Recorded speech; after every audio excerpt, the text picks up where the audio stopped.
Mga pag-iingat at tamang paghawak ng mga baril, kaligtasan, dapat ang una at palagi ang pagsasaalang-alang ng bawat taong humahawak ng mga baril at bala. Ang isang taong may hawak na baril ay may mahalagang responsibilidad. Dapat alam niya kung paano gamitin ang kanyang baril ng ligtas. Huwag subukang gumamit ng anumang baril nang walang kumpletong pag-unawa sa mga partikular na katangian nito at ligtas na paggamit.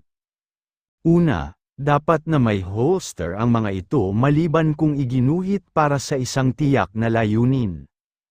Pangalawa, ang baril ay dapat palaging suriin para sa mga live na bala. Pangatlo, huwag itutok ang baril sa anumang bagay na hindi mo balak barilin. Pang-apat, huwag mong isasabang ang baril maliban kung handa ka ng bumaril. Huwag ipasok ang iyong daliri sa trigger guard hanggang sa handa ka ng bumaril. Panglima, kapag may hawak na baril na handang magpaputok, tiyaking hindi ito nakatutok sa anumang bahagi ng iyong katawan o sa sinumang tao.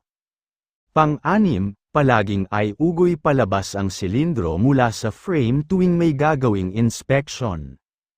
Pang-pito, gamitin lamang ang baril upang protektahan ang iyong buhay o ang buhay ng isang taong may pananagutan kang protektahan mula sa isang nakamamatay na pag-atake. Pang-walo, laging suriin ang iyong baril at suriin ito ng regular. Pang-siyam, hindi ka awtorisadong gamitin ang baril para sa anumang bagay maliban sa iyong gawaing panseguridad.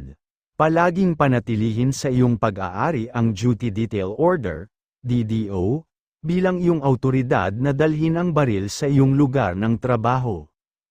Pang-sampu, huwag kalimutang suriin ang lisensya ng iyong service firearm bago mo gawin ang iyong mga tungkulin at responsibilidad.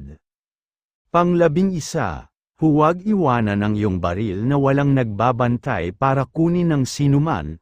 Pang-12, gumamit ng wastong bala, na para lamang sa iyong baril. Pang-13, huwag makialam sa iyong baril, palaging iulat sa iyong detachment commander, OIC, team leader, iyong supervisor ang anumang depekto sa baril, bala na iyong ginagamit. Pang-14, huwag kailanman paglaruan ang iyong baril, dahil ito ay magiging depekto lamang sa baril.